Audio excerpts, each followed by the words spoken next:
Hello and welcome to SleepInn. Please listen to this recording somewhere safe to sleep. Take a nice deep breath in and let's begin. The Second Generation by Algernon Blackwood. Sometimes, in a moment of sharp experience, comes that vivid flash of insight that makes a platitude suddenly seem a revelation. Its full content is abruptly realized. 10 years is a long time, yes, he thought, as he walked up the drive to the great Kensington house where she still lived. 10 years, long enough, at any rate, for her to have married and for her husband to have died. More than that he had not heard, in the outlandish places where life had cast him in the interval.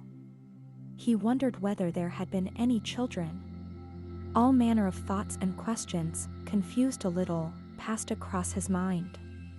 He was well-to-do now, though probably his entire capital did not amount to her income for a single year.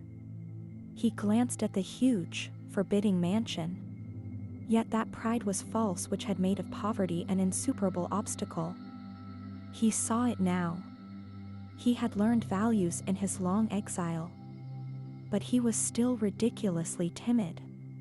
This confusion of thought, of mental images rather, was due to a kind of fear, since worship ever is akin to awe. He was as nervous as a boy going up for a viva voce, and with the excitement was also that unconquerable sinking, that horrid shrinking sensation that excessive shyness brings. Why in the world had he come? Why had he telegraphed the very day after his arrival in England? Why had he not sent a tentative, tactful letter, feeling his way a little? Very slowly he walked up the drive, feeling that if a reasonable chance of escape presented itself he would almost take it. But all the windows stared so hard at him that retreat was really impossible now, and though no faces were visible behind the curtains, all had seen him, possibly she herself. His heart beat absurdly at the extravagant suggestion. Yet it was odd, he felt so certain of being seen, and that someone watched him. He reached the wide stone steps that were clean as marble, and shrank from the mark his boots must make upon their spotlessness. In desperation, then, before he could change his mind, he touched the bell. But he did not hear it ring. Mercifully, that irrevocable sound must have paralyzed him altogether. If no one came to answer, he might still leave a card in the letter box and slip away. Oh, how utterly he despised himself for such a thought. A man of 30 with such a chicken heart was not fit to protect a child, much less a woman. And he recalled with a little stab of pain that the man she married had been noted for his courage, his determined action, his inflexible firmness in various public situations, head and shoulders above lesser men. What presumption on his own part ever to dream! He remembered, too, with no apparent reason in particular, that this man had a grown-up son already, by a former marriage. And still no one came to open that huge, contemptuous door with its so menacing, so hostile air. His back was to it, as he carelessly twirled his umbrella, but he felt its sneering expression behind him while it looked him up and down. It seemed to push him away. The entire mansion focused its message through that stern portal: little timid men are not welcomed here. How well he remembered the house! How often in years gone by had he not stood and waited just like this, trembling with delight and anticipation, yet terrified lest the bell should be answered and the great door actually swung wide. Then, as now, he would have run, had he dared. He was still afraid, his worship was so deep. But in all these years of exile in wild places, farming, mining, working for the position he had at last attained, her face and the memory of her gracious presence had been his comfort and support, his only consolation, though never his actual joy. There was so little foundation for it all, yet her smile and the words she had spoken to him from time to time in friendly conversation had clung, inspired, kept him going, for he knew them all by heart. And more than once in foolish optimistic moods, he had imagined, greatly daring, that she possibly had meant more. He touched the bell a second time, with the point of his umbrella. He meant to go in, carelessly as it were, saying as lightly as might be, "Oh, I'm back in England again. If you haven't quite forgotten my existence, I could not forego the pleasure of saying, 'How do you do?' and hearing that you are well," and the rest, then presently bow himself easily out into the old loneliness again. But he would at least have seen her, he would have heard her voice, and looked into her gentle, amber eyes, he would have touched her hand. She might even ask him to come in another day and see her. He had rehearsed it all 100 times, as certain feeble temperaments do rehearse such scenes. And he came rather well out of that rehearsal, though always with an aching heart, the old great yearnings unfulfilled. All the way across the Atlantic he had thought about it, though with lessening confidence as the time drew near. The very night of his arrival in London he wrote, then, tearing up the letter, after sleeping over it, he had telegraphed next morning, asking if she would be in. He signed his surname, such a very common name, alas. But surely she would know, and her reply, "Please call 4:30, struck him as rather oddly worded. Yet here he was. There was a rattle of the big door knob, that aggressive, hostile knob that thrust out at him insolently like a fist of bronze.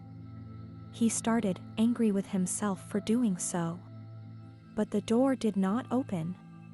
He became suddenly conscious of the wilds he had lived in for so long. His clothes were hardly fashionable, his voice probably had a twang in it, and he used tricks of speech that must betray the rough life so recently left. What would she think of him, now? He looked much older, too. And how brusque it was to have telegraphed like that. He felt awkward, gauche, tongue-tied, hot and cold by turns. The sentences, so carefully rehearsed, fled beyond recovery. Good heavens, the door was open. It had been open for some minutes. It moved noiselessly on big hinges. He acted automatically, he heard himself asking if her ladyship was at home, though his voice was nearly inaudible. The next moment he was standing in the great, dim hall, so poignantly familiar, and the remembered perfume almost made him sway. He did not hear the door close, but he knew. He was caught. The butler betrayed an instant's surprise, or was it overwrought imagination again, when he gave his name. It seemed to him, though only later did he grasp the significance of that curious intuition, that the man had expected another caller instead. The man took his card respectfully and disappeared. These flunkies were so marvelously trained. He was too long accustomed to straight question and straight answer, but here, in the old country, privacy was jealously guarded with such careful ritual. And almost immediately the butler returned, still expressionless, and showed him into the large drawing room on the ground floor that he knew so well. Tea was on the table, tea for one. He felt puzzled. "If you will have tea first, sir, her ladyship will see you afterwards," was what he heard. And though his breath came thickly, he asked the question that forced itself out. Before he knew what he was saying he asked it, "Is she ill?" "Oh, no, her ladyship is quite well, thank you, sir." "If you will have tea first, sir, her ladyship will see you afterwards." The horrid formula was repeated, word for word. He sank into an armchair and mechanically poured out his own tea. What he felt he did not exactly know. It seemed so unusual, so utterly unexpected, so unnecessary, too. Was it a special attention, or was it merely casual? That it could mean anything else did not occur to him. How was she busy, occupied, not here to give him tea? He could not understand it. It seemed such a farce having tea alone like this. It was like waiting for an audience, it was like a doctor's or a dentist's room. He felt bewildered, ill at ease, cheap. But after 10 years in primitive lands, perhaps London usages had changed in some extraordinary manner. He recalled his first amazement at the motor omnibuses, taxicabs, and electric tubes. All were new. London was otherwise than when he left it. Piccadilly and the Marble Arch themselves had altered. And, with his reflection, a shade more confidence stole in. She knew that he was there, and presently she would come in and speak with him, explaining everything by the mere fact of her delicious presence. He was ready for the ordeal. He would see her and drop out again. It was worth all manner of pain, even of mortification. He was in her house, drinking her tea, sitting in a chair she used herself perhaps. Only he would never dare to say a word or make a sign that might betray his changeless secret. He still felt the boyish worshipper, worshipping in dumbness from a distance, one of a group of many others like himself. Their dreams had faded, his had continued, that was the difference. Memories tore and raced and poured upon him. How sweet and gentle she had always been to him. He used to wonder sometimes. Once, he remembered, he had rehearsed a declaration, but while rehearsing the big man had come in and captured her, though he had only read the definite news long after by chance in an Arizona paper. He gulped his tea down. His heart alternately leaped and stood still. A sort of numbness held him most of that dreadful interval, and no clear thought came at all. Every 10 seconds his head turned towards the door that rattled, seemed to move, yet never opened. But any moment now it must open, and he would be in her very presence, breathing the same air with her.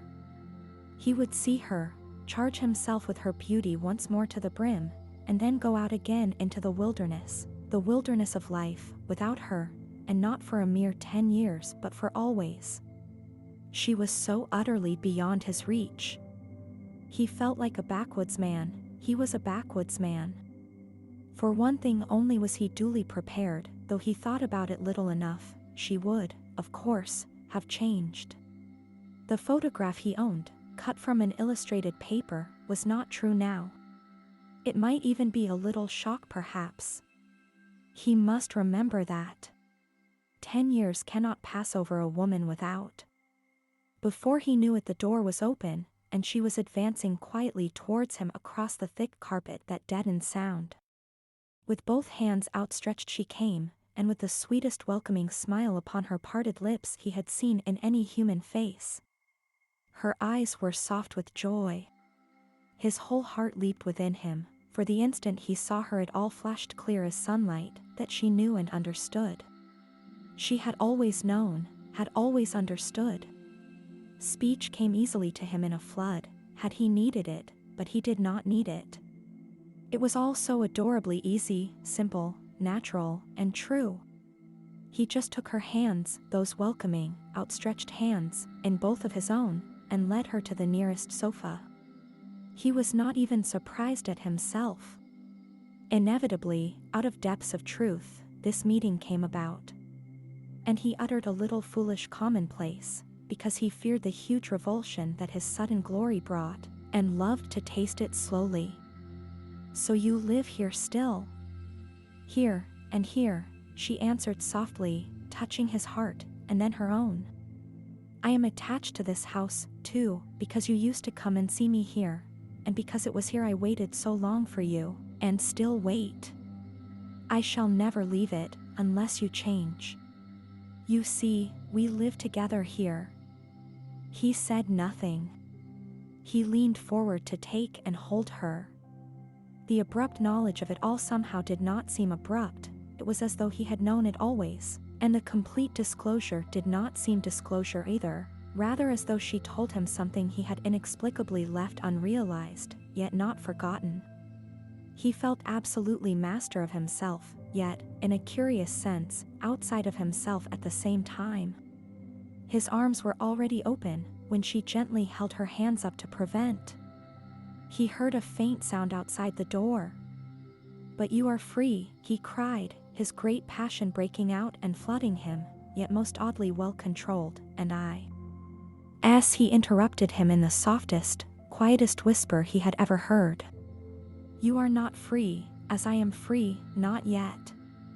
The sound outside came suddenly closer. It was a step. There was a faint click on the handle of the door.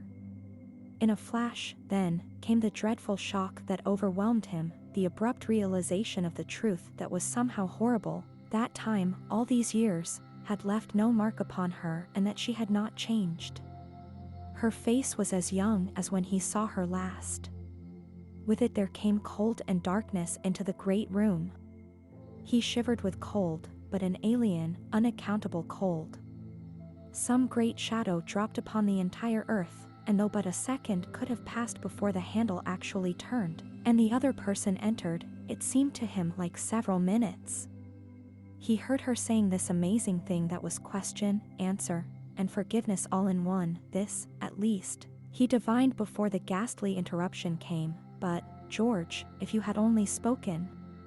With ice in his blood he heard the butler saying that her ladyship would be pleased to see him if he had finished his tea and would be so good as to bring the papers and documents upstairs with him. He had just sufficient control of certain muscles to stand upright and murmur that he would come. He rose from a sofa that held no one but himself. All at once he staggered. He really did not know exactly what happened, or how he managed to stammer out the medley of excuses and semi-explanations that battered their way through his brain and issued somehow indefinite words from his lips. Somehow or other he accomplished it. The sudden attack, the faintness, the collapse. He vaguely remembered afterwards, with amazement too, the suavity of the butler as he suggested telephoning for a doctor, and that he just managed to forbid it, refusing the offered glass of brandy as well. Remembered contriving to stumble into the taxicab and give his hotel address with a final explanation, that he would call another day and bring the papers. It was quite clear that his telegram had been attributed to someone else, someone with papers, perhaps a solicitor or architect. His name was such an ordinary one, there were so many Smiths. It was also clear that she whom he had come to see and had seen, no longer lived here in the flesh. And just as he left the hall he had the vision, mere fleeting glimpse it was, of a tall, slim, girlish figure on the stairs asking if anything was wrong, and realized vaguely through his atrocious pain that she was, of course, the wife of the son who had inherited